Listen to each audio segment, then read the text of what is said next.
All right, good morning, guys. We're going to be talking about the Holocaust today. We've already done a little bit of information about the Holocaust on the Sway, and the Holocaust is probably one of the most well-known events in history. So today we're really going to go over a lot of factual information about the Holocaust. This is a very important subject to me that we don't study this out of fascination or that we don't look at the pictures or hear the stories and want more and want to hear about more horrible atrocities that were committed. Because if we study it like that, then we're studying human death for entertainment, and that's awful. What we need to study the Holocaust for is to study it as a factual historical event and see what happened so that we can prevent it. We learn history so that we don't repeat our mistakes. We need to see how the Jews were systematically exterminated and what led to that, because we need to make sure that that never happens to another people group ever again. So to begin with, the Holocaust, a lot of you guys might have no idea why it's called the Holocaust. The Holocaust actually means whole burned. It comes from a Greek word that, of course, comes from a Hebrew word that is actually talk about an entire burnt offering. It was, again, a Hebrew or Jewish term, um, and it was adopted in around 1945 or 1946 to talk about this event because the Jewish people, their bodies were all often put in a giant crematorium after they died during the Holocaust. So the phrase "whole burned" got picked up. So probably the most important thing to study when we're talking about the Holocaust to me is what led to it. Because most of you guys already know the awful atrocities and some horrible stories. I'm sure you guys have seen pictures and watched videos and documentaries. So it's really important that you guys know how that happened, because the Nazis didn't overnight just start transporting Jewish people to concentration camps. And all of Germany kind of had to sign off on this idea because they eventually just started seeing Jews go missing. And they were not ignorant to the fact that people were being killed. They might not have known how many people were being killed, but they knew that there was not, they weren't just going to live in happily ever after land. So we have to know how that became okay in the mindset of the common German person. So what led to the Holocaust is first of all, in Mein Kampf, when Hitler was writing that in prison, even before 1933, he talked about the Jews as an inferior race and blamed them for World War One. Even the Weimar Republic blamed them for World War One. When the Nazis came to power in 1933, Jewish stores, doctors, and lawyers were boycotted, and they were not allowed to work in the government. So here we already see the systematic oppression of Jewish people. Not their top people, doctors and lawyers, not allowed to go to them, stores, and they're not allowed to be leaders. So that already puts a huge amount of shame and embarrassment on them. Then they're not allowed to serve in the armed forces in 1935.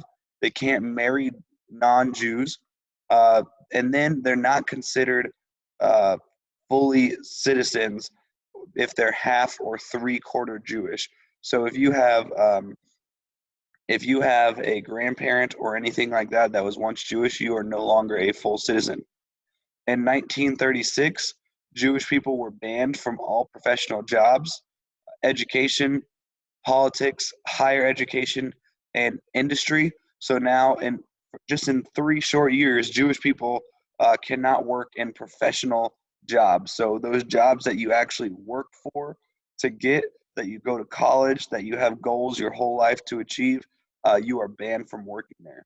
And then in 1938, in response to a Jewish boy, he was a teenager, 17 or 18, walking into an embassy and firing off a gun because he was so upset about the treatment of Jewish people. They respond, the Germans do, with Kristallnacht, which is Night of the Broken Glass, where storefronts and synagogues of Jewish owners were broken, burned, and 91 Jews were murdered. 30,000 were arrested all throughout Germany. 1,000 synagogues destroyed, and 10,000 businesses destroyed. And then in 1941 is where we really see the Jewish people had to identify themselves with the Yellow Star of David, and this is also when they start getting transported to ghettos.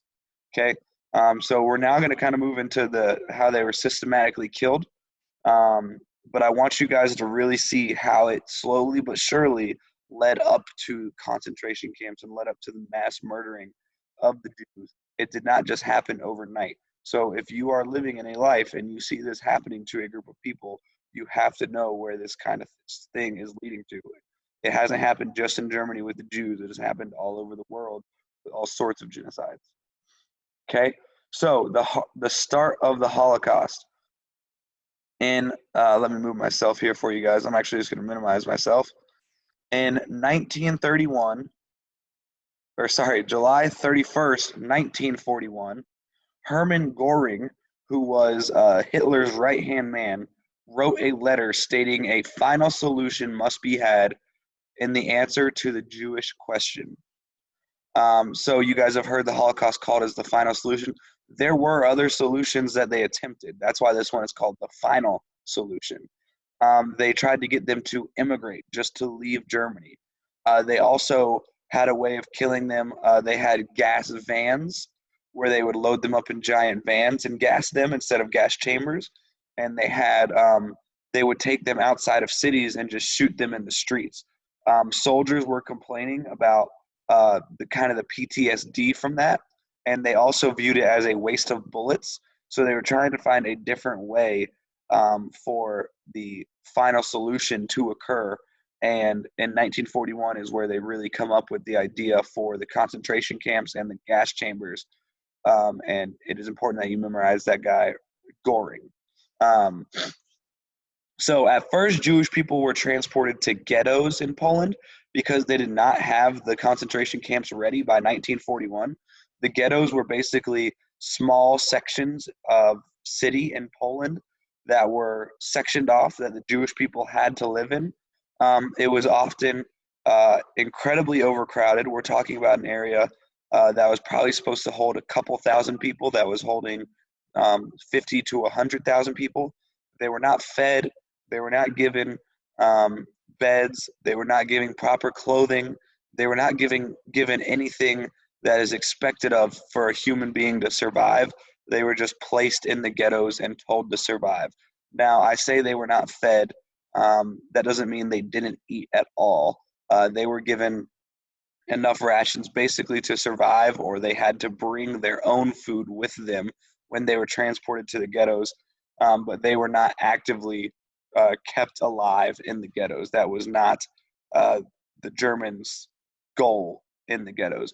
Now, the scary part about this is the Jews were under so much persecution in Germany that they convinced the Jewish people as well as the German people that, hey, we're just going to move you to your own section of town, your own area, and it's going to be better for the Jews and the Germans that they won't have to persecute you anymore. You won't be persecuted. You can live in your own place. Little did they know that they were going to ghettos, which was going to be the first step in going to concentration camps. Starting in 1942, the Jews began being deported to the mass killing centers, which are the concentration camps, most of which, or at least these 5, were located in occupied Poland, including Shelmo, Sobibor, Treblinka, Majdanek, and the largest of all, Auschwitz-Birkenau. Auschwitz, 2 million people died, 1 million of them being Jewish. And Treblinka, 925,000 Jewish people were killed. And in Sobibor, 195,000 people were killed. So let's look at just the general atrocities that were committed. So just the way that it would happen. Jews were transported from the ghettos to the concentration camps in cattle cars. A cattle car would just be a small, empty, wooden train box, for lack of a better term. They would travel for days at a time with no food, water, or bathroom, and they would shove them in there. They'd put so many people in the cattle car that there was barely even enough room to sit down. So for the most part, you're standing for 3 or 4 days at a time. In the winter time, it could be in Poland from Germany. So it's absolutely freezing. You might not be dressed for the occasion. You're not fed. You don't have any water, and people are going to the bathroom in the cattle cars. So a lot of people died just within the cattle cars. Imagine that. Imagine being in a train um, where 3 or 4 or even a couple dozen people have died a day or two in, and then you have to just sit there with their dead body for the next couple days in these cattle cars until you get to the concentration camps, which they didn't even know they were going to at the time. So survivors of the cattle trains were either gassed by carbon monoxide or Zyklon B on arrival, or those deemed strong enough were forced to work in the concentration camps. Once you were forced to work, they basically split you up. The people who could work went and lived and were fed and were given barracks to live in. Obviously, none of them up to close to even regular human conditions. And the other ones who were not deemed strong enough to work were immediately gassed. Now, if you were deemed strong enough to work, and let's say a couple months down the line, got weaker and weaker, or got sick, or you got an injury, you would then be deemed unable to work, and you would be executed as well.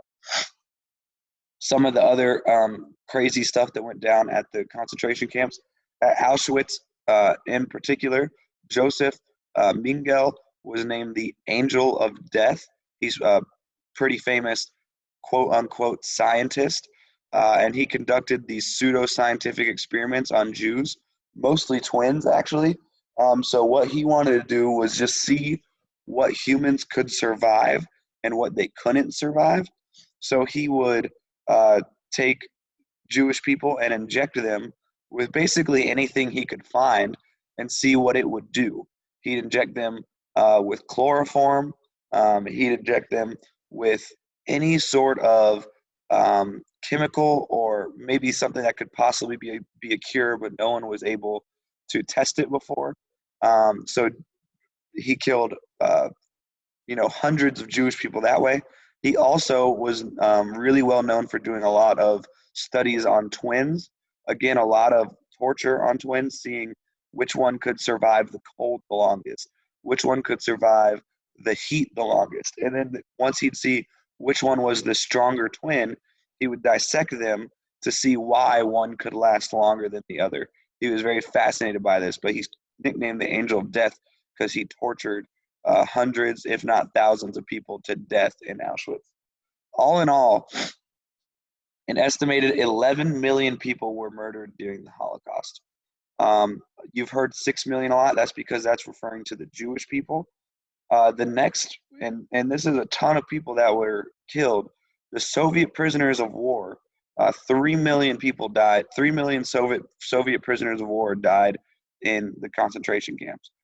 They also systematically targeted people with disabilities, killing 250,000 of them, and gypsies, killing 250,000 of them as well. Now, in the other slide, I also showed you that at Sobibor, 192,000 people died, and people with disabilities and gypsies, you might say, oh, only 250,000 people died. That is in relationship to the 6 million and 3 million. However, this event with 250,000 people dying, just one of those could be considered a genocide. So it's important that you don't just kind of shrug your shoulders at that number and be like, oh, I thought it would be more. That is a huge number of people, but in comparison to the 6 million and 3 million, it might seem small. So what happened?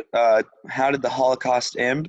The Holocaust luckily ended kind of as World War II ended, with Allied forces getting nearer to the front lines of Germany. Nazis began evacuating Jewish prisoners away from those front lines. So some of the camps that were closer to the front lines where the Allies were invading Germany from, they would move them from those camps, and they were trying to get them to other concentration camps. But these were called death marches. Again, a lot of these could happen over the winter or in the early spring where it's freezing cold, and these people don't have shoes. They're living in rags. You're not being fed. You're being pushed at an unbelievable pace after you've already been worked for months or years at a time. And up to 375,000 people died just on these marches. Most were transported to Bergen-Belsen, um, from the different concentration camps. But when people got to Bergen-Belsen, which would be like the furthest away from the front lines, they died just from sheer overpopulation. There wasn't enough beds. There wasn't enough room for people uh, to do anything. And then actually food intake, which was very surprising to me. People had gotten so used to not eating, especially on the death marches, that when they finally got to Bergen-Belsen and were fed, their stomachs were too weak to digest the food, and that, believe it or not, killed them. I found that incredibly interesting, and a couple thousand people died from that. Um, and so the first camp to be liberated, the first major one, was Majdanek, and it was liberated in July of 1944. And then Auschwitz was liberated in July of 1945 by the Soviets.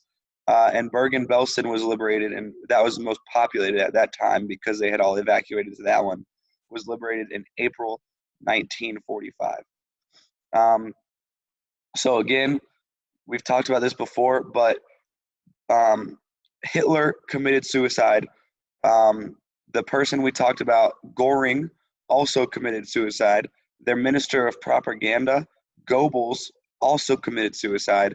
So the Nazi leaders that were left that had not killed themselves and killed their families were put on trial at something called the Nuremberg trials, which was supposed to be the solution or the justice for these Nazi officials. And at these trials, 12 men were sentenced to death, 3 were sentenced to life in prison, and others faced various charges that were responded to with various years of imprisonment. So the Nuremberg trials, again, were supposed to be that justice for the Nazi leaders for the atrocities they committed during the Holocaust. I've attached you guys some educational resources that have videos and exhibitions and pictures. There was about 1 million pictures I could have put on this PowerPoint, but again, I didn't want you guys to get caught up in looking at the atrocities. I want you guys to see really the extent of evil that humans could be. We talked about this in my discussion we had on Friday about the Holocaust, and one of the questions I asked was, what does the Holocaust teach us about God? I actually think when you phrase the question that way, you're not looking at it the right way. I think what you should be asking is, what does the Holocaust teach us about humanity? And what it shows us is how evil humanity can be, how evil a group of people can be to kill Jews systematically, how evil the German people could be, and not even just the Germans, but everyone else around the world who knew this was happening but did not stop it. How evil just a regular police officer or a regular soldier could be, that his job turned into exterminating Jewish people. And when we see just how evil humans can be and what led to the Holocaust, we see our need for God.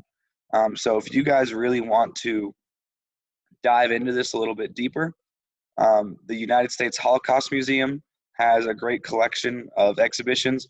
The Jewish Virtual Library does as well, and then so does the Auschwitz Online Museum. So if you guys want to check that out, go ahead.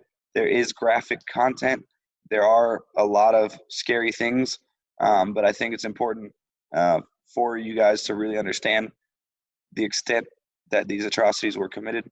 But if you are a little bit weak of stomach or just don't want to look at that, I completely understand. You're not required by any means. Those are just links if you are interested.